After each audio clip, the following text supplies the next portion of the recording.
Hello, happy Social Prescribing Day, and welcome to you all, to our speakers, each a leader in their field, and to delegates from Australia, Austria, Canada, Egypt, Ethiopia, Germany, Ireland, Malta, Nepal, Nigeria, Switzerland, and from around the UK and the United States of America. Today, we are honoured and indeed proud to celebrate the Social Prescribing Champion scheme, founded in 2015 by the then Exeter University medical student, our co-chair for this event, Dr. Bogdan Giurca, now clinical lead and global director of the National Academy for Social Prescribing, NASP, with an international program convening leaders from over 32 countries worldwide. Baroness Greengross, in whose memory these Arts for Brain Health Changemaker conversations are held, would be thrilled by the growth and achievements of the Social Prescribing Champion scheme, which encourages and enables healthcare students to raise awareness of social prescribing and practice the key biopsychosocial model of health in education. With regard to Arts for Brain Health, this life-transforming biopsychosocial practice, through link worker direction to local artistic stimulation, can, from the very onset of a potential dementia, empower people to preserve their brain health.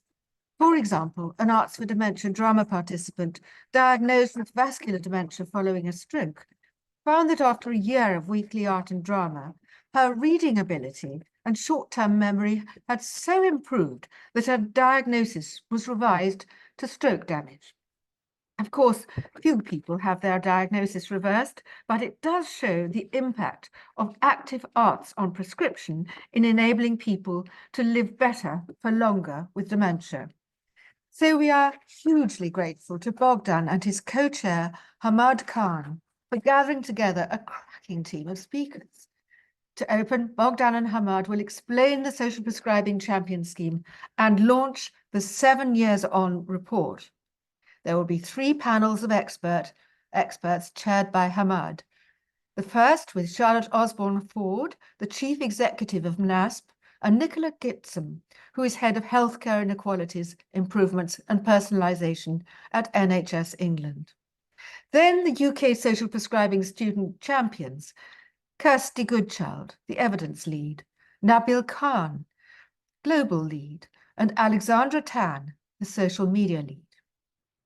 And the varied international social prescribing student collective models shared by Maddie Mayer, founding chair of the US Social Prescribing Student Collective and of the Harvard Undergraduate Initiative for Social Prescribing, Letienne Duong, speaking from Canada, and Abby Degawara from Australia. As access to social prescribing differs around the world, these insights will be fascinating, followed by Hamaad on the future of championing social prescribing. Now, it gives me great pleasure to introduce our co-chairs. Bogdan Giurca is a medical doctor, now clinical lead and global director at NASP. He has played a key role in the development of social prescribing since 2015, establishing and chairing the NHS England Social Prescribing Champion scheme. Bogdan lectures at Imperial College London, leading the social prescribing module. He is an honorary lecturer at University College London and a collaborator for the Harvard Global Health Institute. In 2022, the Health Service Journal named Bogdan among the top 100 most influential people in health in the UK. Hamaad Khan, a busy medical student, Global Development Officer for NASP, and co-leader of the Global Social Prescribing Student Council, is dedicated to advancing global health systems with a focus on health promotion and disease prevention.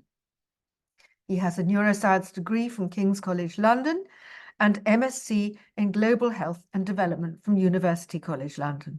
He collaborated with the World Health Organization to author the first global report on social prescribing. As a neuroscience student referred by Bogdan, his involvement in Arts for Dementia's 2020 drama program, interacting with participants and supporting the evaluation, yielded mutual learning for which we were most grateful. Hamaad was the youngest ever recipient of the Hillary International Award for Health and Care Leadership. Bogdan and Hamaad, over to you. Thank you very much, Veronica, for a very humbling introduction. And we are very grateful to your leadership and mentorship across the years, Veronica. It's thanks to you that we've all got together, not only today, but over the years. And we are very thankful for that. Now, I do wish we were in person because, as many of you will know, and I've seen some very familiar names on the chat, we usually get together in person on Social Prescribing Day, and there's many hugs being shared and many kisses, and we congratulate each other for the work that we've all done. And special thanks to those present today, especially I've noticed Professor Hellingstow Lampard, who's played a crucial role in us getting this off the ground over the years, as well as Debs, who's one of the most magnificent people that you should all speak to, and Google the Debs effect if you haven't already, as well as many others who you'll be hearing from shortly as part of the main stage as well. But I'm not going to introduce myself any longer because Veronica's already done a stellar job and probably made me a bigger expert than I am. But my name is Bogdan, and it's a great joy to be here with you. And I was once a medical student. So in 2015, I started getting involved in social prescribing thanks to many mentors who were pushing me into this realm of preventative medicine and prevention being better than pills themselves and better than the cure. And so this is a report that we've recently put together, which you can access via the following link that we'll post in the chat as well. And so you're welcome to read this at your own pace, but I will just give a bit of an outline of the main findings. And it's a report following 7 years on from the development of the program. The program was founded in 2015, actually, but the activity started in 2016, and it's almost 8 years now in the making. And the main objective of the Social Prescribing Champion program was really to modify the university curricula to ensure that concepts such as social prescribing and personalized care are at the forefront of our future healthcare professionals set of toolkits.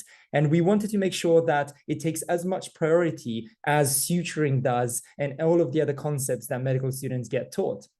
And many of us at the time, including myself, were quite frustrated because we were taught algorithms. We were taught algorithmic thinking that if X, then Y. If high blood pressure, then prescribe this pill. If someone is feeling lonely, however, we were missing some algorithm sets and we weren't taught in full what we should do in such circumstances. So what we started doing was recruiting medical students at the time, medical students initially, but then it evolved across the wider spectrum of allied health professionals, as you'll see in a second. And we started a student movement. So the mechanism for achieving that change in the curriculum was developing a student movement focused on health creation and disease prevention, and advocating for social prescribing and personalized care to be added at the core of the teaching that is being delivered in the medical schools. And this is how it was done. This is the governance model that we had at the time. So we had a series of strategic partners, which I'll outline in a second, and a series of aligned organizations and mentorship and support from amazing people, many of whom are today in the room with us. And we had a national student committee formed between a secretariat and a group of regional leads. And then we selected one student champion from each university across the UK, mainly medical schools, but then it expanded to nursing, midwifery, occupational therapy, physiotherapy, pharmacy, and so on and so forth. And we simply asked them to do 4 main things. Number 1, they had to experience and learn about social prescribing themselves. Number 2, once they learned it themselves, they had to lift someone else up. They had to share the knowledge with some of their peers. And that could have been done through small group teaching or large group teaching, or as part of the university lectures that were happening at the time. And the university lectures welcomed this support from the students because these were subjects that students sometimes didn't really pay attention to. They were quite often regarded as wishy-washy, sadly, and seen as not as important as the muscles and the bones and the anatomy teaching that we got, although we know that such subjects are of equal importance based on the recent demographic and rising social inequality and social determinants of health that we've seen. And the third element was that they had to network and disseminate the information that they developed over their medical school and their region. And then finally, they had to reflect and apply that knowledge in their own career, be it in exams, be it in papers or publications, or disseminating this further at conferences. And what's fascinating to see is this slide on its own depicts the incredible effort that students and young trainees, so not just students, but young doctors, young trainees have achieved over the past few years. And as Veronica said, I did create this student movement initially, but as much as I'd like to take credit for it, I have done very little. It's really all about we here, not about I. It's all about us all together, about us as a group, and each and every single one of the 20,000 students involved. So to date, we've recruited more than 782 student champions across the universities and engaged with more than 20,000 students and young trainees. And we've delivered over 1,500 teaching sessions at UK-based universities, as well as attending over 50 conferences and publishing several peer-reviewed academic papers, as well as making sure that teaching is being delivered at 83 universities across the UK. So not only over the course of 7 years, we made sure that teaching is being delivered at those universities, including all 44 medical schools, but also in addition at 40 other allied health professional universities, including courses for pharmacists, nurses, midwives, and others as well. And actually, a little secret that not many of you will know is that in 2018, so close to maybe 5-6 years ago, on the NHS 70th birthday, we launched the Social Prescribing Day campaign. So today, Happy Social Prescribing Day is thanks to the students and the trainees who put together this offering. It was a humble offering. It was a bit of a present from the future generation of tomorrow to the NHS on its 70th birthday, launched at the King's Fund in a conference that many of you will remember, where a very young and inexperienced medical student, myself, gave a speech on behalf of the future generation of health professionals. And what's very interesting to see is how the movement, the Social Prescribing Day campaign, lives even today. And today it was trending fourth across all over the UK. So thank you all for tweeting #SocialPrescribingDay. It was fourth, competing with Coldplay and many other tweets out there. And as much as I love Coldplay, I think social prescribing deserves to be higher up than Coldplay at the moment. And I hope you all agree. And this is a list of the universities where social prescribing has been officially embedded as part of the curriculum. It's part of our recent study and survey that we've done recently. And what's fascinating is that over the years, students tried to get the General Medical Council to include this in their official curricula, and there was a denial, and it was our request was declined from the General Medical Council. However, the students did not hold back, and they continued peer teaching one another. And the deans of the medical schools started noticing that the students were peer teaching each other through societies, and they decided to ensure that this is formalized and added officially as part of the curricula. It's absolutely astonishing. There's been a quote running around that this is called the revolution of the peasants. The students are the lowest of the ranks who made this possible. And I find this highly inspirational, and certainly would have not been possible without the support of our great mentors and without the support of students in every single one of the universities. I'm a big believer that this movement could be replicated for many other subjects. And at the time, social prescribing was much needed, and it's still needed, and one of the subjects lacking in the curricula of universities, not just medical schools, but other allied health professionals as well.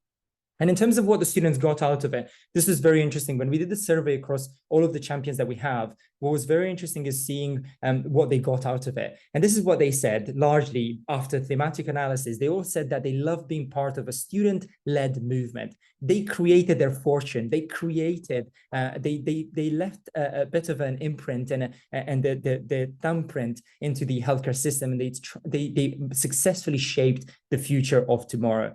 They also had opportunities for professional and career advancement. They were able to get certificates, publications out of it. They also had an enhanced understanding of how clinics work and how they'll be able to use those things. And they had a huge boost in their morale. And I hope I speak on behalf of Hamaad and all of the other young trainees present today, because for me personally, it's one of the reasons why I've stayed in medicine. Social prescribing has been the light at the end of the tunnel for me to realize that we are able to treat people, patients, as human beings, not as recipients of our pills and procedures. And that's been a massive boost in morale. well for myself. And each of us has had a heightened sense of confidence in taking actions and being able to ask for such tools to be used more often in our clinics as well.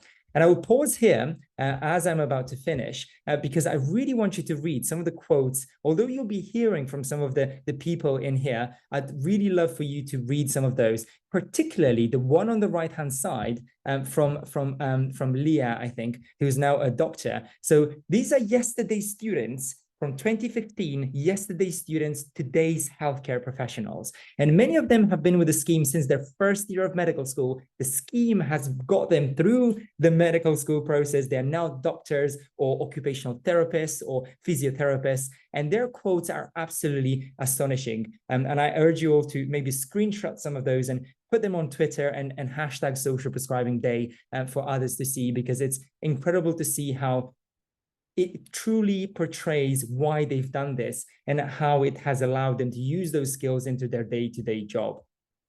And on the other page, I've got some more, be it from doctors or Eden, who's an orthoptist at the moment, who is sharing that she was able to learn about social prescribing and use it in her clinic as well. So it's absolutely inspiring to see how the students that we taught from year one are now fully fledged doctors, orthoptists, physiotherapists, pharmacists, using those skills in their day-to-day practice. So it really is changing the future of healthcare, one student at a time, one health professional at a time. And we'd like to think that our efforts haven't been in vain. And in fact, we know they haven't, because we know social prescribing has been now adopted at every single university in the UK, especially at the medical schools. And a huge, huge thank you to the organizations involved, particularly NHS England, who's been with us from the beginning, even before NASP was founded initially by the Health and Secretary of State at the time. Two individuals who've been at the core of this, and Nicola Gitcham and Bev Taylor, who many of you will remember, who've been mothers of social prescribing for us and mentors for all of us. And of course, when National Academy of Social Prescribing was funded, they've offered us incredible support, studentships and bursaries for the students. And I'm incredibly delighted to announce that the Student Champion Scheme continues under the mentorship and support of the National Academy of Social Prescribing. Our CEO, Charlotte Osborne-Ford, is a big fan of the student and young trainees movement, and has supported the program ever since the development of the National Academy, and we are very, very grateful. And of course, we're grateful to the other organizations. We're grateful to you, Veronica, for your mentorship, and grateful to all of the Royal Colleges involved in the delivery of this program. And it does seem that the future is very bright, and I hope you think so after you hear from Hamaad and some of the other students on the call, particularly as we've now expanded into Australia, Canada, US, Portugal, Singapore, and all over the place. Students are demanding better care for their future patients. They may not be doctors today, but they will be doctors tomorrow. And they are demanding better care because we know what's available at the moment isn't enough. And we want to make sure we see people as human beings, not as simple recipients of our treatment. With that in mind, I thank you all for listening, and I hope you've enjoyed this short presentation. And I pass over to Hamaad, who's been a pioneer of the program himself and a great role model for many, and someone who joined from a neuroscience background, but completely changed his perspective in terms of what medicine involves. So I'll let Hamaad tell you more and then introduce the rest of the speakers. Thank you, Hamaad. Thank you so much, Bogdan. It was an incredibly inspiring talk, and I hope everyone enjoyed that. And as we continue on with this webinar, I think one of the most central questions that we're going to be asking whenever we hear about social prescribing is, what is its place, purpose, and value in modern healthcare systems? And our answer quite firmly today is about it in shaping the minds and cultural practices of our students and the healthcare professionals of tomorrow. And just to speak quickly on my experience on that as well, as a neuroscience student, I wasn't afforded a lot of the knowledge, even about neuroscience diseases like dementia, beyond the very biomedical, clinical, physical symptoms. And it was only through my social prescribing experience, and actually I call it an experience because it was sort of a life-altering experience truly for me, where I saw patients beyond their disease, where I saw how you can treat patients not just in a biomedical way, but in a more holistic way that's more meaningful to them, that actually helps them, enable them to move on with their lives in a way that betters them. All of that to say that students are the future of tomorrow, and we're so incredibly thankful that we've had such incredible supporters in Charlotte Osborne-Ford and Nicola Gitcham, who will now be speaking. And just to introduce Charlotte, so Charlotte Osborne-Ford is the CEO for the National Academy for Social Prescribing, and she has led partnerships across the arts, health and sports and environment sectors to enhance national and local wellbeing. Charlotte was formerly the CEO of Involve Kent for 11 years, and she transformed it into a key health services provider, aiding over 30,000 people annually. She's been a pioneer herself in social prescribing and has expanded the reach regionally from 5 to over 102 GP practices in Kent and Medway. And with 18 years in the voluntary sector, Charlotte focuses on volunteer development, mental health, and health inequality. And she remains dedicated to supporting disadvantaged communities and addressing issues of stigma, poverty, and trauma. She also lectures on social prescribing at Kent and Medway Medical School. So we're incredibly grateful for Charlotte to be here. And we also have Nicola Gitcham joining with over 15 years of experience. Nicola currently serves as the Head of Healthcare Inequalities, Improvement and Personalisation at NHS England, leading both the strategy, policy and delivery support to achieve the NHS long-term plan targets. She, of course, was also the head of the Social Prescribing Programme at NHS England as well. And she has previously held titles across government policy, social care, and also looking at disability employment pathways as well. We're incredibly grateful for the rich experience that we're going to be hearing about from both Charlotte and Nicola. So thank you so much for joining today. Charlotte, perhaps I'll start off with you, speaking from your experience, not just as at NASP, but also from your experience just at the grassroots level. What is the value of social prescribing, and particularly with students? Why should we care about the students? Thanks, Hamaad, and hi everyone. I hope you can hear me okay. Firstly, what an absolute joy to be here today, and I'm sure we are all really excited about it being Social Prescribing Day, but also Bogdan's amazing introduction and yours as well, Hamaad. So there's not much more I can say because you've covered it so beautifully. But what I will share is some of my own reflections, quite how important the approach and the way that clinicians, GPs, doctors and other healthcare professionals approach this has an instrumental influence over whether people and patients engage. And I've seen it again and again, where if the GP feels something is a positive or good idea, that the patient is far more likely to be open to that change and to listen to the GP and to make that really often frightening step of moving forward into doing something to change their life. So I think that clinicians and doctors and GPs are absolutely pivotal to the movement. And I think the work that we did back in Kent when social prescribing really started to launch and become more mainstream, what we found again and again was it was the clinical leaders, whether senior GPs or medical students, that were really driving the movement, that really understood it and were able to open the doors to non-clinical community leaders, others in the health sector, and patients and those with lived experience. So for me, the leadership from the clinicians is absolutely key and critical. It's really critical for patients and people to know that clinicians value this and that they see it as part of a healthcare approach or potentially even a broadened medical approach. And lastly, I think Bogdan's really touched on it. I see this as a genuinely radical and transformational step forward, because what you're doing with this shifting of the movement is you're actually re-looking at what it means to offer clinical and medical services. And you're slightly broadening and opening that beyond its traditional remit of, I think Bogdan called it sort of, bones and muscles and all of that, to this more holistic whole person approach.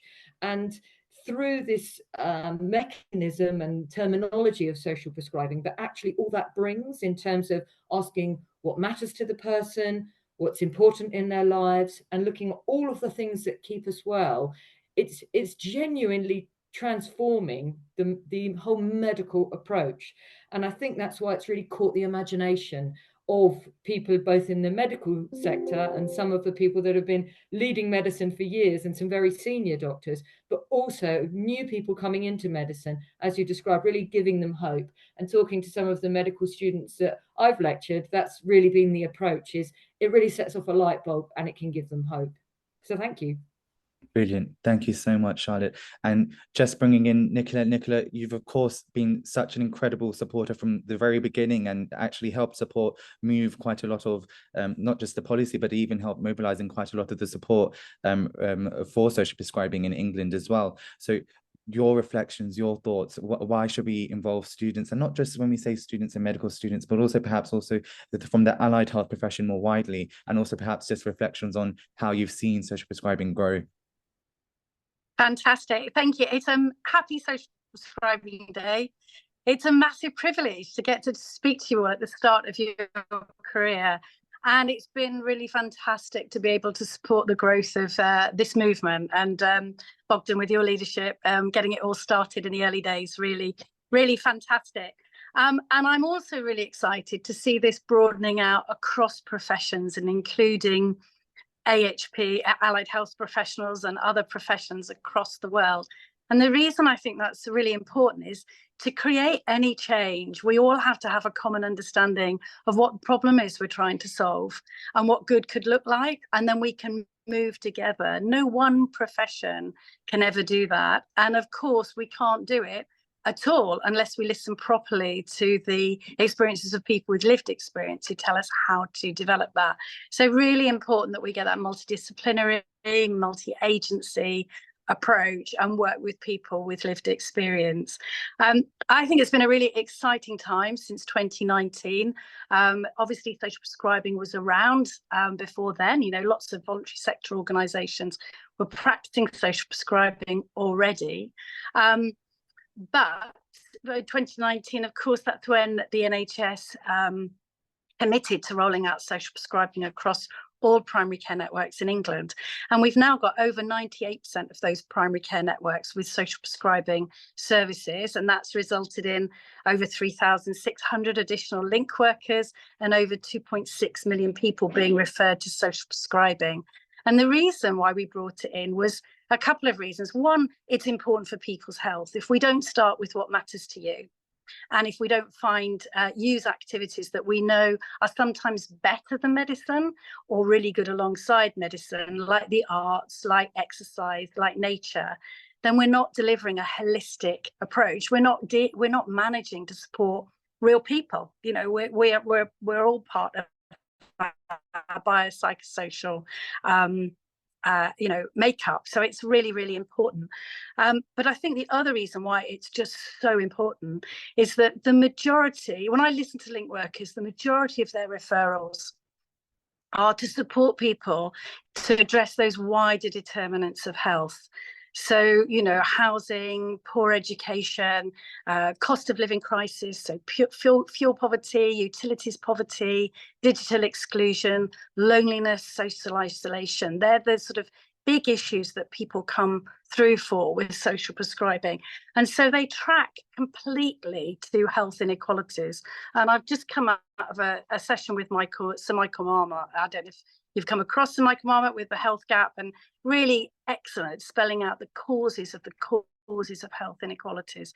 And of course, social prescribing can't change the housing policy or lots of other things that need to happen, but they can provide a way of getting alongside people and giving people real practical support to tackle some of these health inequalities and inequalities in society that they face.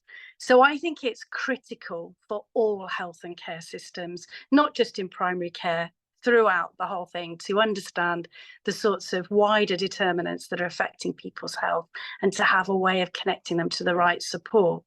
And you know, as a result, Hamaad, what we're seeing is social prescribing, yes, growing through primary care, but also now developing in secondary care, in children's services, in community services, because actually it relieves the time that clinicians might need to take to understand and connect people to social support or other activities that are good for people's health. It enables them to deliver a much more holistic healthcare, and it improves outcomes because people are more likely to engage in healthy activities if they're doing activities that they really love, singing in a dementia choir or something like that, or taking part in a local bushcraft course at one of the nature hubs for people with mental health. You know, we do what we enjoy, and it gives us connection, it builds communities, and it builds people's health and well-being. So we definitely need it everywhere. And Hamaad, I was going to say, you were very kind when you said 15 years, but I think it's a long, long time ago since I trained originally as an occupational therapist. And when I learnt about the biopsychosocial approach and personalised care or personalised approaches, it made total sense. And I thought when I came out into practice, everybody would think it was total sense. And I think I would just encourage you all to find allies, because you will be shining a light onto things that need to change, that will be uncomfortable for the system to change, and not everyone will want to hear what you've got to say, but your message is critical and you are the future. So shine bright, find your allies, and help us build the evidence of really transforming health and care and our local communities and people's lives. Wow, that's absolutely incredible. Thank you so much, Nicola, and both Charlotte, to you as well, for your insights. Well, you've heard it there. And I think just to touch on, actually, Nicola, you mentioning Sir Michael Marmot's work that he's done on the social determinants of health, it's important to recognize that, unfortunately, we have a very industrialized system of what we call sick care, not truly healthcare. We admit the sick, we tend to the sick, we care for and heal the sick. And then when we're done, horribly, ironically, laughably, we put our patients back out into the very same conditions that caused their sickness in the first place. That's what Sir Michael Marmot says. It's a very cyclical, fragmented, acute care service that doesn't actually do well, not only to the patient, but also to the community that the patient is part of. And there's this beautiful quote by Wendell Berry, who talks about how the single measurement of health isn't actually an individual person, but it's the community. We've seen that most acted upon during the COVID-19 pandemics, when we saw that even once we're cleaved from our social relationships, actually we can be transmitted and infected. But it's not just about transmission rates and infection rates, it's also about how we're socially connected with one another.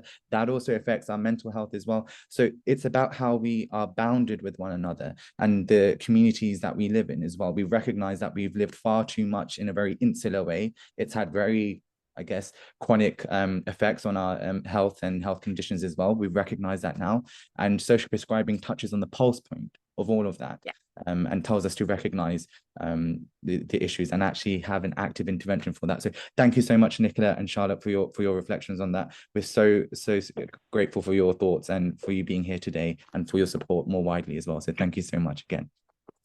Moving very swiftly on, because both Charlotte and Nicola talked about the students in the future. So it's my pleasure to be now talking to you the future of the Social Prescribing Student Championship scheme. So we've talked much about how social prescribing has started within the UK, but we're now very excited to introduce to you, I think we like to call it the legacy cohort of the Social Prescribing Student Champion. So if I could invite Kirsty Goodchild, Nabil Khan and Alexander Tan, and we'll be talking about what the Social Prescribing Student Championship scheme is, what their role is, and again, pressing upon the importance of students. And just speaking on that, there was a brilliant report published, I think, over a year ago by the APPG for Global Health, and they mentioned how students, and this is students, not just medical students, students with a capital S, need to become radical change agents. And so hopefully in this next panel discussion, we'll be talking about how we want to become those very radical change agents. But firstly, to give an introduction, so we have Kirsty Goodchild, Alexandra Tan, and Nabil Khan. So to give a quick introduction, Kirsty Goodchild is the Student Champion Evidence Lead. Kirsty is a University of Cambridge graduate with a first-class degree in biological natural sciences, psychology, neuroscience, and behavior in particular. And she's also a postgraduate student in occupational therapy at the University of East Anglia. And she, as I said, serves as the evidence lead for the Social Prescribing Student Championship Scheme. Thank you, Kirsty, for joining today. We also have Nabil Khan. Nabil is an award-winning medical student. She's recognized for her contributions to both healthcare and advocacy. She's the creator for the podcast Very Junior Doctors and the founder of the website Skin for All. Nabil demonstrates a commitment to amplifying diverse voices and promoting inclusivity in medicine. She has a passion for global health, which underscores her desire to create more inclusive and diverse healthcare landscape worldwide. She's had representation and diversity showcased in media outlets such as the BBC, The Independent, the UK Aid, NAM. She's also got upcoming appearances on platforms like the Dr. BMA and Expose, which further solidifies her influence, I guess, in shaping healthcare discourse. And finally, but not least, we have Alexandra Tan. Alexandra is our student champion social media lead. Alexandra is a fifth-year medical student at Imperial College London, a rising force, I must say, in healthcare advocacy and innovation. She's pursuing her medical degree and has had a distinction for medical sciences in 2021. She was highly commended for Community Action Project in 2022 and got a merit award in the same year. She equally has a profound interest in women's health, oncology, surgery, med and surgical tech, and digital health. And she's committed to reshaping healthcare through interdisciplinary collaboration and technological advancement. So thank you so much all for joining, Kirsty, Nabil, and Alexandra. I guess to first start off, and maybe Kirsty, I'll pose this question to you.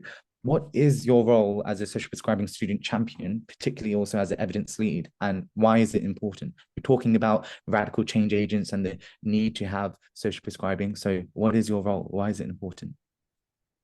Thanks, Hamaad. So the occupational therapist in me has kicked in. I've seen there's been some confusion in the chat about clarity of speech. So what I will do, I was going to copy and paste my script in, but it says it's too long. So Rona, I'll do that after.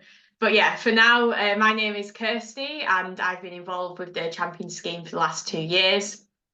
My background is in occupational therapy. So I'm able to talk about the importance of social prescribing from an allied health profession's perspective. My profession aligns a lot with the principles of social prescribing, and that's because as an occupational therapist, we take a really holistic approach to health and acknowledge the importance of meaningful activities for well-being.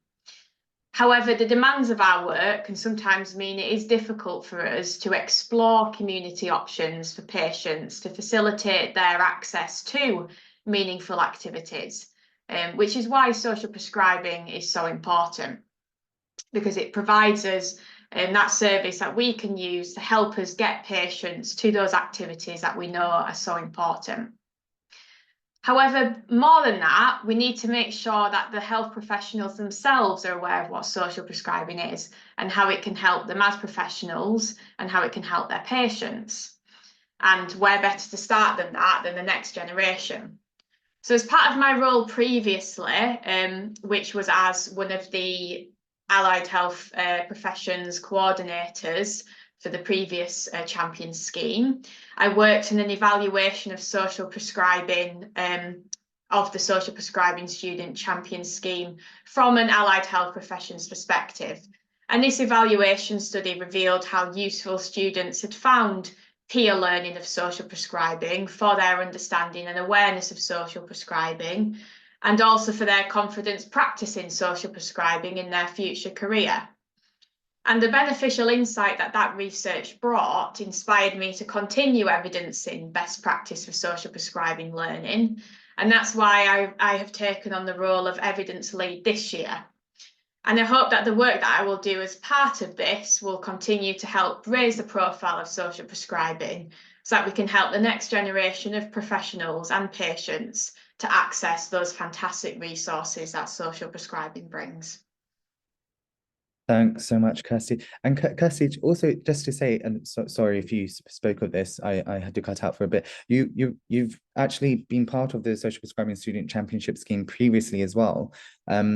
Perhaps maybe any reflections on how you've seen the Social Prescribing Student Championship scheme evolve, and perhaps also what was the best part, what was the most, I guess, radicalizing part in terms of your education and also practice, what it revealed to you, what it helped, I guess, make things clearer. So I guess the former champion scheme involved finding champions from universities across the country. So that the idea was that each university, we would have a student representative called a champion who would talk about the scheme to their students to facilitate peer learning. And that was the initial intention for medical students only. We realised quickly that more than just medical students needed that peer learning. So the scheme evolved initially by expanding into allied health professionals, nursing and midwifery. And we found at that point that we were actually getting interest from lots of other disciplines. So psychologists, PhD students, lots of students were getting in touch and asking for more information. And when we did our more recent evaluation, we realised that the curriculums had actually improved, and a lot of universities now didn't really need the champion there because they had recognised the importance of social prescribing and were now teaching it themselves. So I feel the scheme hopefully played some role in promoting that, and that's why the scheme has now evolved to involve a smaller team who are all here today for us to do some more nationwide policy implementation to continue this message about sharing the importance of social prescribing for students. So I feel it's evolved from a widespread diffuse scale of lots of people making smaller impacts to a smaller team where we will hopefully be making bigger impacts and bigger level change to continue this upward growth that we've got in sharing social prescribing knowledge. Brilliant.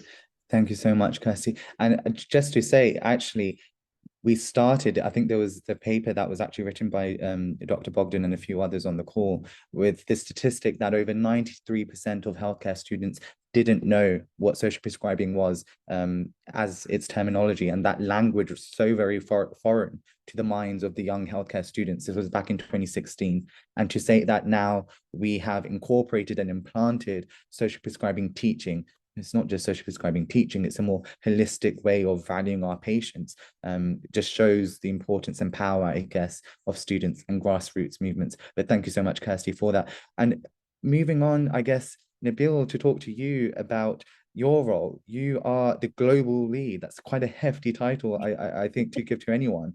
But you've also historically been involved in the Social Prescribing Student Championship scheme as well. So it'll be lovely to hear about your previous experience and now this new role that you're taking and why it's important to have a global role. Yeah, of course. First of all, just a huge thank you, Hamaad, for the amazing introductions, and a huge thank you to all the speakers beforehand for, introducing social prescription in such a brilliant, inspiring way. So yes, so I'm Nabil. I'm a medical student and I'm in my third year. I'm actually from the same university as Bogdan, so Exeter University, so that's always a privilege.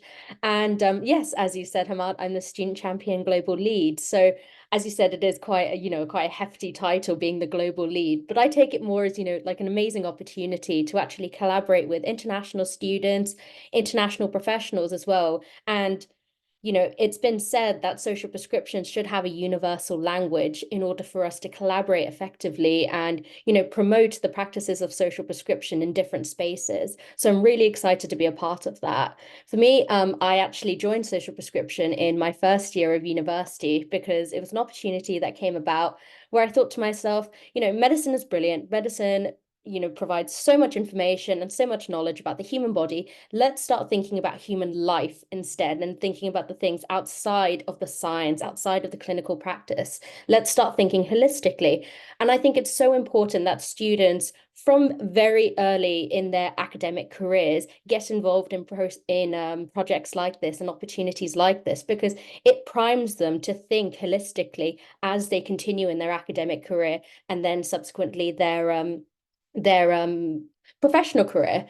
So I think it's really important that social prescription is advocated for and includes as many students as possible in terms of what it promotes. So for me, it was an amazing opportunity that I got to be a part of in first year, and that included creating a few fun videos about social prescription. That was actually shared by NHS England on Twitter, so that was really exciting to actually get that recognition about the importance of social prescription. And I found in my first year as well, there were so many students who were interested in the project and interested in the actual network itself.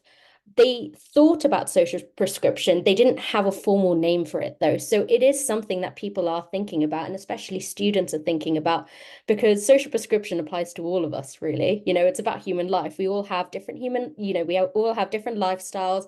We all have different ways of managing things, and social prescription really encapsulates all of that. And it's catered for people from different ethnicities, from different backgrounds, from different socioeconomic classes. It's an amazing opportunity for you to really explore the complexity of human life alongside medicine as well. So it's been a huge privilege being a part of it, and then continuing to be a part of it as well. And just sharing those insights and sharing those ideas with an international platform, as well as getting insights and ideas from other international students and professionals, will be incredibly rewarding. And I think it will really, as Kirsty said brilliantly, it will push social prescription to another level where it will just become normalized. We won't start thinking of this as a, this is a new scheme, this is a new way of thinking about medicine. This is just medicine. Not only are we talking about the body, but we're talking about life as well.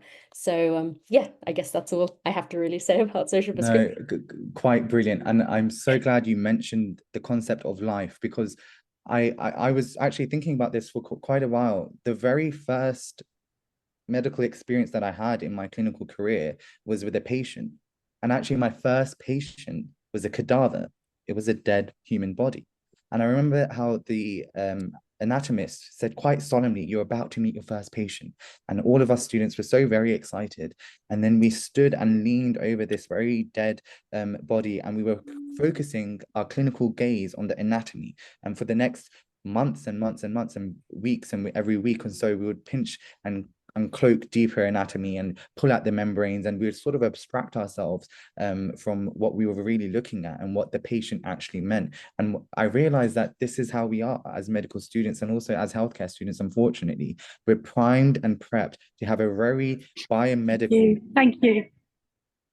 We're primed and prepped to have a very clinical biomedical gaze, and it helps us, unfortunately, lose sight of the patient overall. And I've realized how we have to look beyond the limbs and look at the life, as you say, quite brilliantly, Nabil. So thank you so much for that reflection, and so exciting to have you as our global lead. Thank you. Finally, and definitely not the least, we have Alexandra Tan. Alexandra, as mentioned, is the communications lead. This is for social media and communications more widely. Alexandra, it's so brilliant to have you on. You have such an incredible, I guess, experience and introduction with social prescribing, because you were a student of the social prescribing module at Imperial. So I guess it would be really lovely for you to speak on what your experience was with that, and how that teaching changed your conceptualization of your role as a future doctor, and also now as your role in the Social Prescribing Student Championship scheme. No, of course. So, yeah, no, first of all, just thank you so much to Veronica and Hamaad, you obviously, for organizing this. It's so nice to see so much enthusiasm for social prescribing. So yeah, I'm currently 5th year out of 6 years of medical school at Imperial, so I'm almost there. And I first heard about social prescribing in my 3rd year. So during our GP placement rotations, we were given the option of choosing an extra module. And so we were given a whole long list of options, and we had to rank them. And I came across social prescribing there, had no idea what it was, had never heard of it, but it sounded interesting. So I ranked as my first choice and I got it. And I'm really, really thankful for this. I really enjoyed the module. firstly, Bogdan and Hamaad, your passion came across so well to the students and and you both were so proactive in trying to get us involved, which really, really made a difference. I think a lot of medical students can relate to the fact that, you know, sometimes you're chucked on a hospital ward, it's busy, doctors don't really bother to speak to you or teach you sometimes just because of how busy they are. So it really made a difference how proactive both of you were. And so I remember during the module, we went across the need for social prescribing, why it's important, how it works in practice, and it really changed the way I looked at medicine. And I think it also made me question a lot of the things that we were doing or told to do even. And I remember one of the big things we discussed was overprescribing, which obviously I'm sure everyone here is familiar with, but obviously it's a huge problem. More than 10% of medications are prescribed in primary care are unnecessary and waste around £2 billion per year, which obviously is a huge wasted opportunity cost when you think about the problems the NHS is already facing with funding.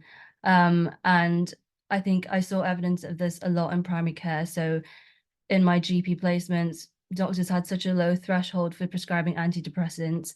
And when you think about the overwhelming burden on primary care, this isn't a surprise because one appointment's only 10 minutes. That's just not enough time to delve into all the different medical, psychological, social, cultural factors that someone's low mood can result on. So it's so much easier to just prescribe something and send the patient away. And it's not a GP's fault. It's a problem intrinsic to how our care system runs. And so realizing this as part of the module, a group of 3 students and I developed a social prescribing sort of screening tool to use in primary care. It's called 321. I don't know if Bogdan or Hamaad remembers it, but it's essentially 3 questions in 20 seconds, and the one is for 1 yes.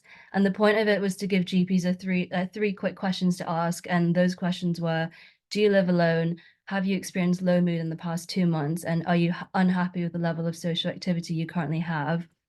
And if the patient answers yes to any one of these questions, then they may benefit from social prescribing. And this was basically giving GPs a quick way to screen for whether or not their patient would benefit from social prescribing to improve the provision of holistic care, but also keeping to the time constraints of the appointment. And so I would love to, in the future, look at doing an audit of this to gather evidence on how it works and how we can improve it. But yeah, so that was in 3rd year, and fast forward almost 2 years later, I guess the importance and the urgency of social prescribing has only grown. And so in my role as the comms lead, which I've only just started this month, but I'm very thankful to be involved with it. I've been given the opportunity to participate in the Beyond Pills all-party parliamentary group at the House of Lords to decrease the rate of antidepressants prescribing in the UK. And I also hope to continue to advocate for social prescribing integration into mainstream healthcare practices. And I do think, you know, the best way to do this is to start from integrating this into UK medical school curricula. And hopefully, as a new generation of doctors start to come in, social prescribing becomes more widely recognized, more widely practiced as well, and also gains more funding. Brilliant. Thank you so much, Alexandra.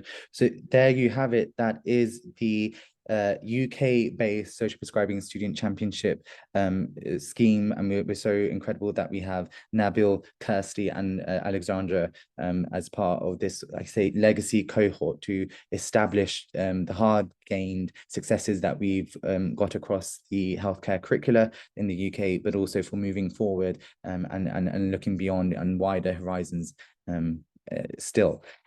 I think it's quite important that even when Alexandra, you talked about how it was a student sort of form of changing clinical practice. You created a screening tool. And I think, again, we're pressing upon the importance of students changing clinical practice, the value of current healthcare students to future clinical practice. And we sort of impose this sort of imposter syndrome upon ourselves sometimes, that we're just here to learn, we're just here. But actually, you introduced a lot of social prescribing learning points to a lot of current GPs, as you say, who unfortunately in this country don't have quite a lot of time. There's a brilliant quote in Gavin France's book, who talks about how GPs constantly live on the knife's edge. They have 10 minutes to interpret a lifetime of illness and disease. Of course, they're going to get it wrong. Of course, there's going to be pitfalls and caveats. Of course, it's never going to meet the complete sense of healing that the patient is actually searching for. And that is why social prescribing, and vitally, the role of a social prescribing link worker is so important. So you never lose sight of that patient as a whole. You still have the clinical gaze, but you also have the interpersonal gaze, looking at the life of the patient, but also the limbs of the patient, as Nabil mentioned so quite beautifully as well. So thank you so much all for joining as we move now on talking about global social prescribing.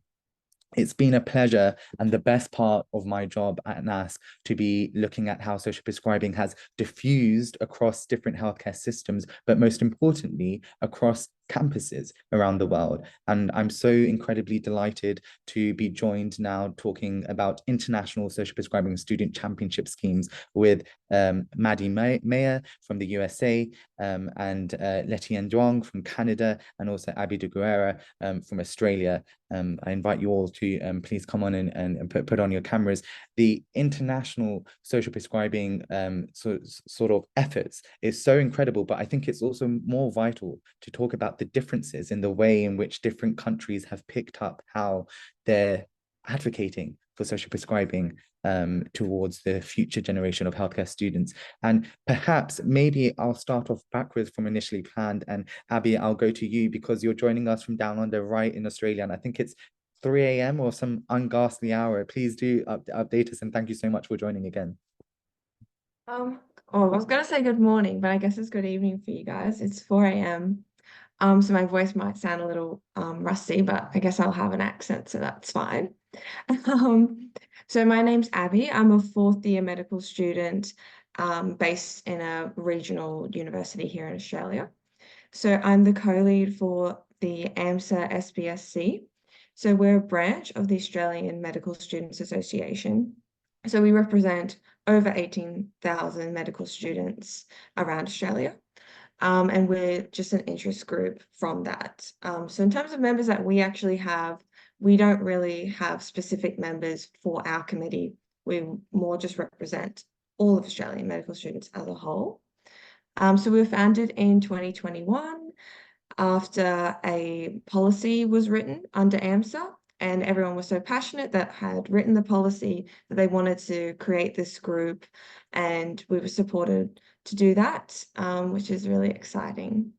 So the work that we're doing this year, mainly we haven't finalized anything yet, but we've kind of decided to work at creating mentorships between students and GPs, and also between students and academics and people who are doing research in the social prescribing field, because that's kind of the two main things that medical students are interested in while they're still at university. Unfortunately, in Australia, a lot of GPs don't even know about social prescribing. So it is hard to gain resources and actually have doctors who are practicing in order to meet the mentorship requirements. But that's our main goal this year, and hopefully we can just focus on educating and advocating for social prescribing just one student at a time, I think is kind of our main goal. Of course, we would like to advocate for its inclusion in the medical curricula, but that's a bit of a difficult task, but we'll try. We're currently going to draw up a medical curriculum proposal, and we'll be sending that through to a couple of more holistic universities, and we'll see how we go with that. But yeah, it requires a lot of elbow grease, as I say, just pushing things aside and getting your seat at the table, or rather pulling a chair at the table. I think it's so very interesting that you guys in Australia have focused on not doing what we did in the UK, which is getting everything in the education curriculum and nationalizing the learning for social prescribing. You've actually gone in a very different way. And I think it's quite most intriguing, actually, to educate that singular person in social prescribing through an experiential way, so that they're in the community or they have access to a social prescribing evidence researcher and academic to see, the pitfalls, caveats, the leading edge information that's coming out in support of social prescribing. Was there a particular way or thought process that led you to that, or? Well, I guess what led us to that is, for starters, we do have a very small group of people who are interested. So our engagement is very small. So it's hard to kind of push for a big big group project because we're just not going to have people on board. Unfortunately, I mean, I'm sure it's probably the same everywhere. The engagement is very, very small, especially from medical students. So I guess we just wanted, to think of the butterfly effect of just one student at a time and just seeing how their attitudes change and progress with the mentorship program. And then maybe we can scale it up from there and see how we go. But things are still very, social prescribing isn't very big in Australia yet, especially within the medical community. It's a lot bigger in the research community, but it kind of hasn't come to primary healthcare yet. So I guess we would like to first just engage GPs and students to get it started, like get the discussion started in the primary healthcare field. Yeah, brilliant. I not think there such an yet. inspiring way. Yeah. And I think it also speaks to how, we've heard from speakers like Nicola and Charlotte and Bogdan talking about how social prescribing is actually giving language to what's already out there. And, we're certain that social prescription is happening in its natural habitats across communities in Australia. It's just you don't have that language, that framework, that recognition for you to actually say that this is what social prescribing is, this is why it's important. Let's galvanize our efforts towards this and create an intervention out of this. And I guess that's all the more reason why we do what we do and what you do, and the incredible work that AMSA's Social Prescribing Student Collective is doing. So thank you so much. And also thank you so much for joining us at 4 a.m. We really, really appreciate that. And thank you for your insights. Thank you so much for having me. Thank you, Abby. Moving swiftly on, I guess, Maddie, you've done incredible work in the US, and I guess the US is sister cousin, as we like to think of it, in Canada as well. Etienne, you'll be speaking about the Canadian Social Prescribing Student Collective as well. But particularly in the US, I think it's very intriguing. You always outdo us here in the UK, in the worst possible way, might I add. We do overprescribing, and it's unfortunate. We've had a damning report saying that we've overprescribed. 10% of all medicines are unnecessary. £2 billion, as Alexandra said, is wasted every year on unnecessary prescriptions. We land 1 in 5 patients in hospitals are there not because of their illnesses, but because of the medications that we gave them. In essence, we're prescribing ill health. But I was most shocked to read that 70% of Americans now are on prescription drugs, which is quite extraordinary. And I think that underscores the importance of the student work that you've been doing and the incredible work that you've been doing. So I just wanted to put that as the context and the cultural context that our US counterparts are living in, to shine the importance of the work that the US Social Prescribing Student Collective is doing, and also the Harvard initiative as well. So please, Maddie, I'd like to invite you to speak on your experiences. Yeah, thank you, Hamaad. This is definitely a increasingly scary time that we're living in here in the US, and I think it just makes our mission to really establish social prescribing in the US in whatever way we can that much more necessary at this moment. And so, like Hamaad said, I am the chair of the US Social Prescribing Student Collective. And within that, I've also founded a Harvard University chapter of this social prescribing national student movement. So we have the national branch, and then under the national organization, we also have chapters at each school. And we actually learned a lot from the Canadian Student Collective. So our model is very similar. And I'd like to thank Etienne and Caitlin so very much. They really helped us when we were setting this up. And the overall goal of our student scheme is to reach universities and colleges and even some high schools across the US and help these students at each school found their own social prescribing clubs. So like the one we founded at Harvard, we recruit students and then they found their own at their respective schools. And as theme during this chat, we've also really wanted to focus on getting the next generation of leaders exposure to social prescribing, which then primes them for actually integrating social prescribing into their future careers. And since launching last Social Prescribing Day, we've recruited students at various levels of their education. So we have a high school student, we have med students, we have master's students, PhD students, and in all different programs, not just medical school. we've got arts, and in college here, you don't have to choose a specialty. So there's a lot of pre-medical students, but also in students that are in different fields as well. And I don't know if the other student leaders have found this, but we found it's quite easy to get students really on board with this idea of social prescribing and that the social determinants of health matter. And so I think our generation is so poised to see health in this holistic way. But our task has become, how do we harness this energy and direct it toward the specific goal of really establishing social prescribing and creating this robust system in the US?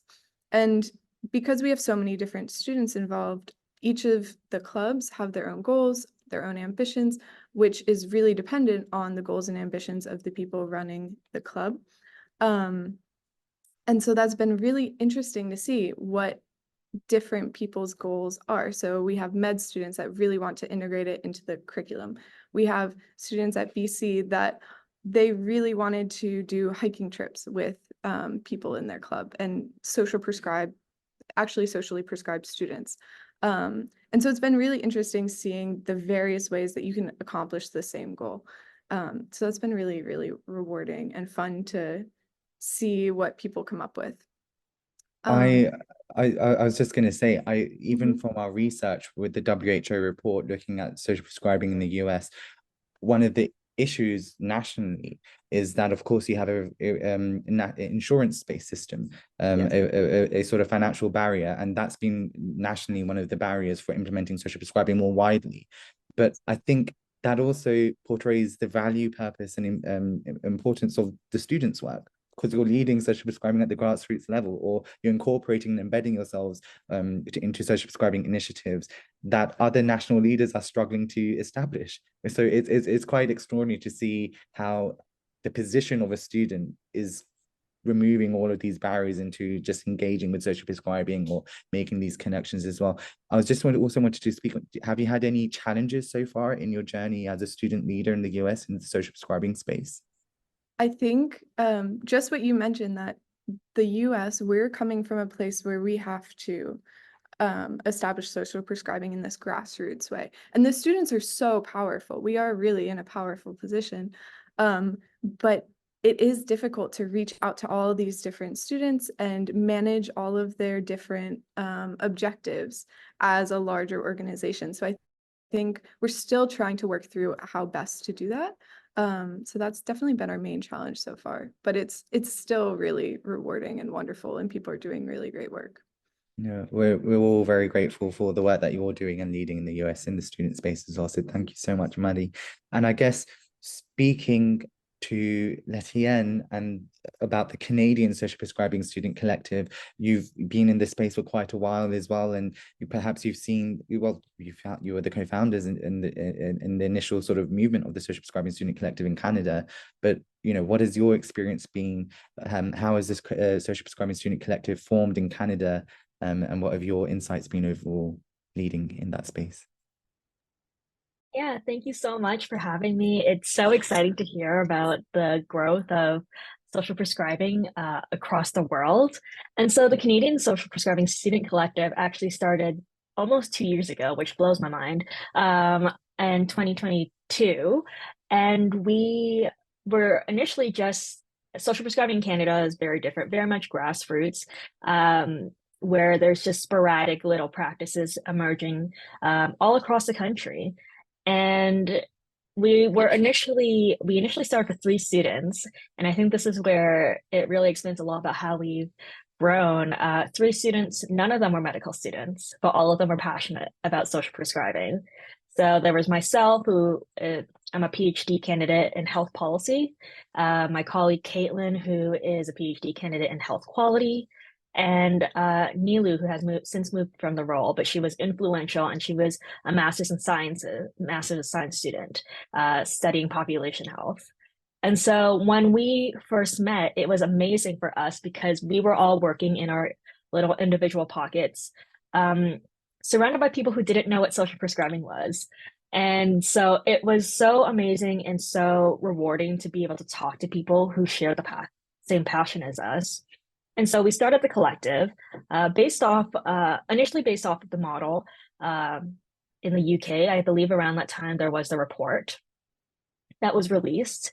And what we realized was that social prescribing here in Canada is really all about community.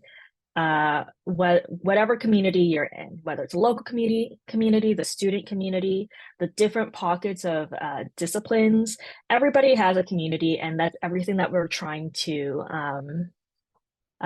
foster and really try to exemplify in how we were built. So when we first started, we didn't have any barriers for anybody.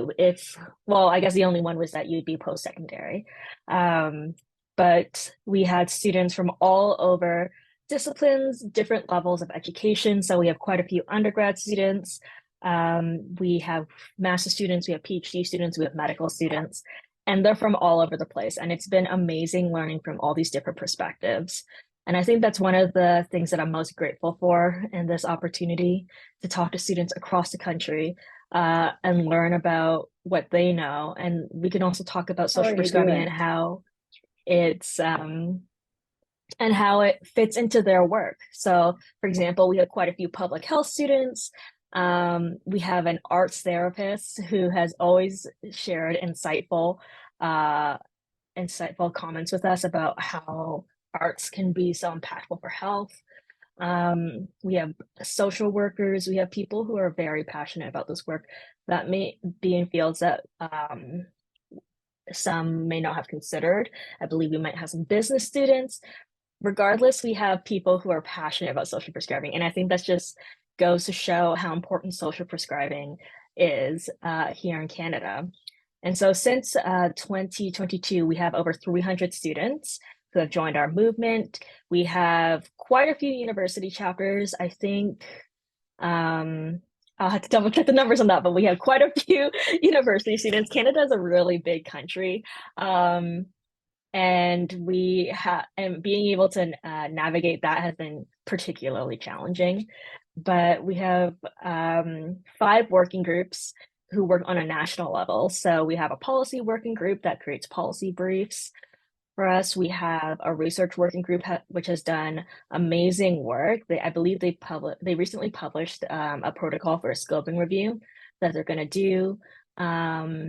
We have a knowledge translation working group that goes out to different universities and talks about what social prescribing looks like. We have a practice working group because we recognize that students have always been integral to the social prescribing world. And so people who are already doing the work can have an opportunity to talk to each other. And we have a medicine working group, which is similar to the champions model, where we have medical students working together. And I believe they're setting up something similar where they have a champion at each medical school. But everything has been pretty much led by students' initiatives, and some of the amazing work that we've done.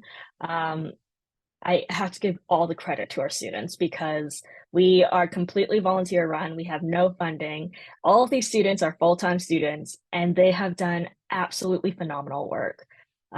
We have university chapters as well, and one chapter in a university in Ontario, Brock University, has implemented social prescribing on campus, which is absolutely phenomenal, and it is it's the first of its kind in Canada, and they did that purely out of their own passion for the work. We have other students who have started conferences. The first student conference, which was amazing, led by our University of Toronto colleagues, and just so many things. We are just really getting started as we're working through all of this, but I am so excited to see how we've grown and how we will continue to grow moving forward. I think genuinely it's so inspiriting to hear about the efforts.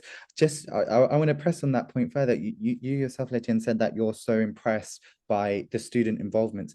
What do you think it is that makes students attracted to the cause of social prescribing, to the cause of volunteering their time? Like you said, they've given considerable effort and to brilliant effect, because the Canadian Social Prescribing Student Collective is doing incredible work. What is it that's making students attracted to this cause? I think that's a great question. And I think it's because it makes so much sense. Every time we we try to talk to every student who joins our movement, and it always makes sense to them, the social prescribing piece. Even for people who are not medical students, the social determinants of health really resonate with students. And I think it's also that sense of community. Like, the students love learning from each other. Whenever we ask them, what more do you want? They just want to talk to each other across the country.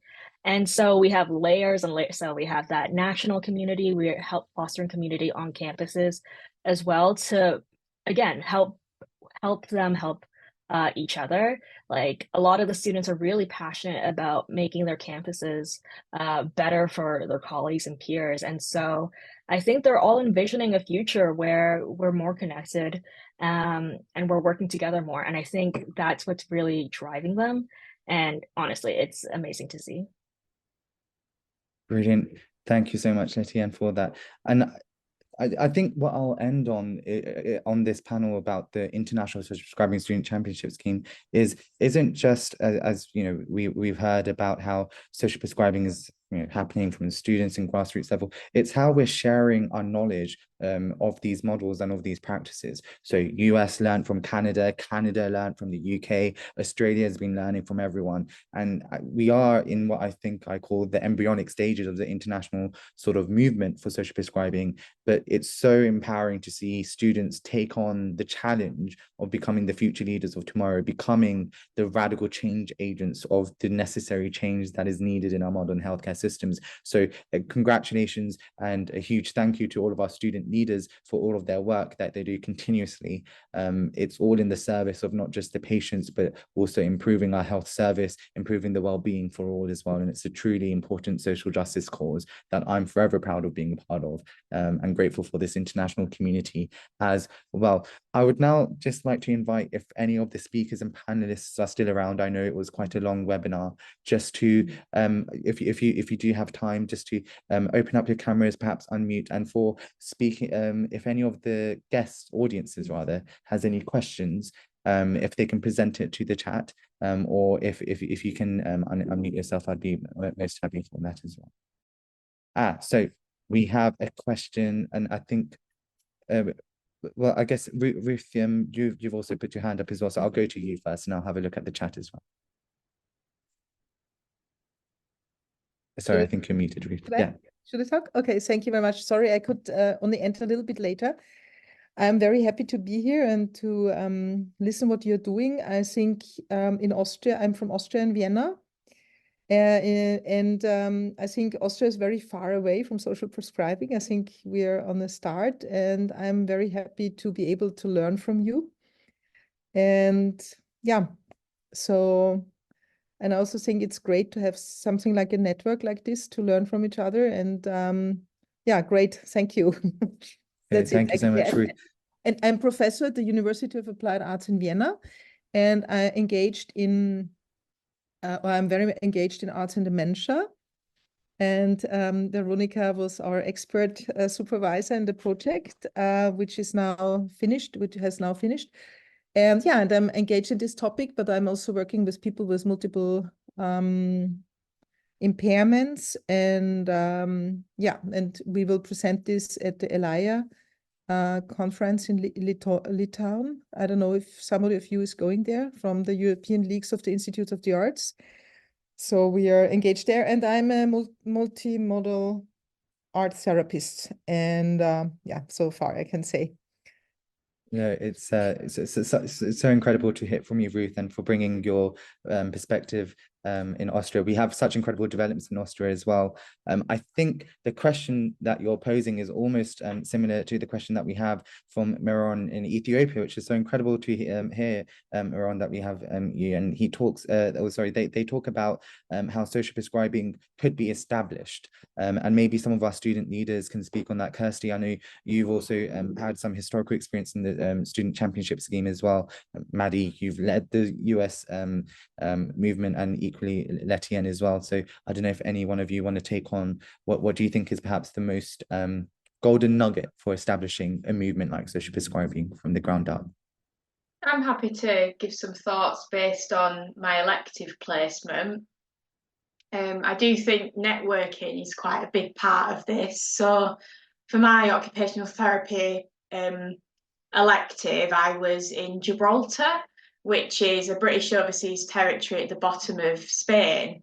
And they don't have social prescribing there, even though the healthcare model is based on the NHS. So it was something that I was quite keen to talk about to healthcare professionals whilst I was there.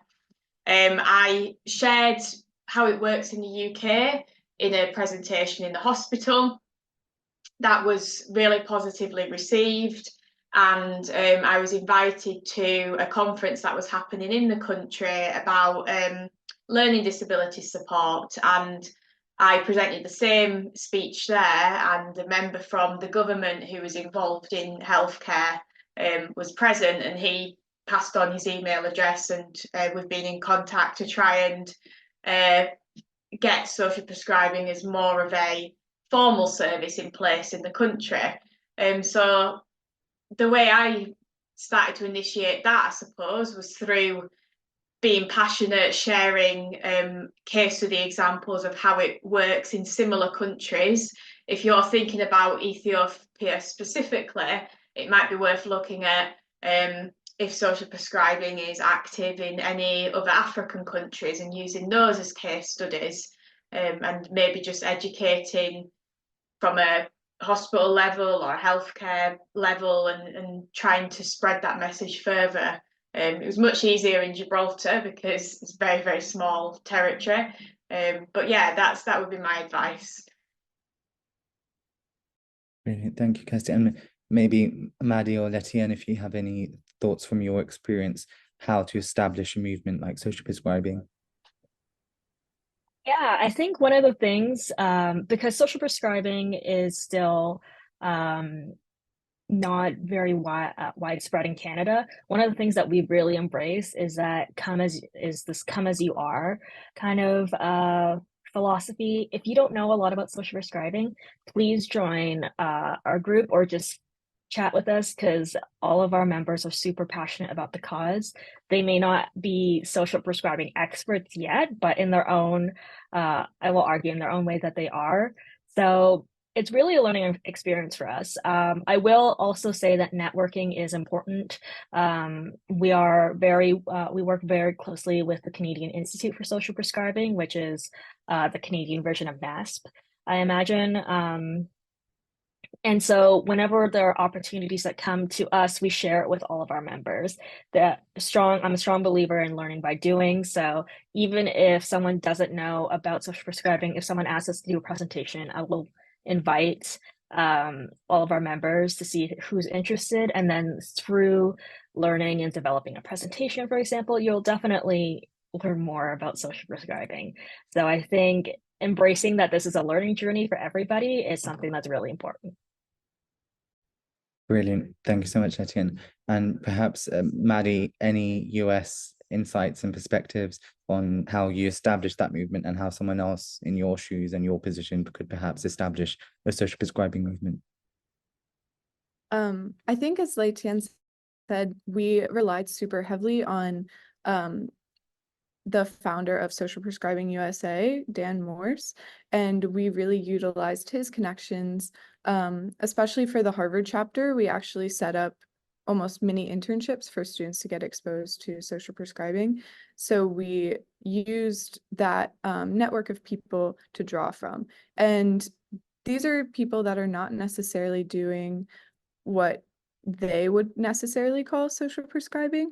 But I think Dan did a really good job of including everyone that was within the breadth of social prescribing, even if they didn't call it that themselves. So being super inclusive of everyone that's almost tangential and educating about social prescribing along the way, I think has done wonders for the social prescribing network in the US. Brilliant. Thank you so much, Maddie. Really appreciate that. I think there was just one final question, just to keeping on the time for the webinar, which is talking about the funding model for championing. But I think Etienne mentioned it there, saying there is no funds.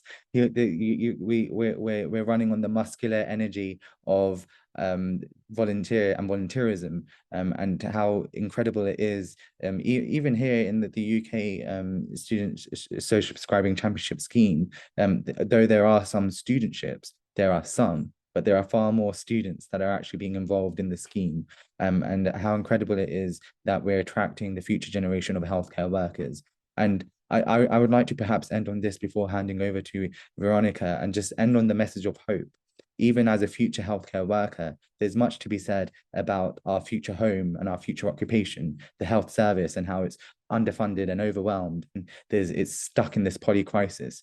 But I see social prescribing and aspects of social prescribing as the way forward, as the necessary way forward. It's about instilling a sense of well-being and resilience, a holistic healing that is not just meaningful to the patient, but it's also in a way that's life affirming. We talked much about life, and I think that's what it is. It's about redesigning our clinical gaze to look beyond limbs and look into the lives of our patients, to help construct meaningful lives for our patients. And in return, we're constructing a meaningful vocation for ourselves across the healthcare profession, as doctors, as allied healthcare professionals, as occupational therapists, as speech and language therapists. It's about asking what matters to the patient.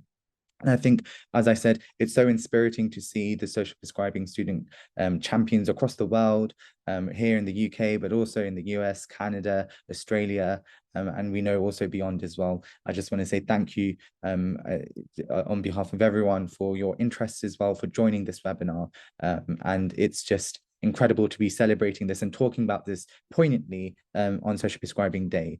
So as I end on that, I'd like to thank Veronica for her efforts, her incredible efforts in constructing this webinar and helping organize this webinar, and forever creating a good space for critical discussions and insightful discussions as well. But thank you so much, everyone, and I'll hand back to Veronica for the final words. Thank you, Hamaad, for sort of masterminding really this meeting, and your radio experience has led you to be a most phenomenal, poignant, perfect interviewer. We've covered such a range. Thank you to all the speakers. It's been such an honor to hear from all our speakers, to hear from Canada, America, and Australia, to hear from around the country. You are just so impressive, and you're actually helping to enhance life the world over, and we all have so much to learn from you. Thank you very much for celebrating Social Prescribing Day. We look forward to reading 7 years on, and you are totally inspirational.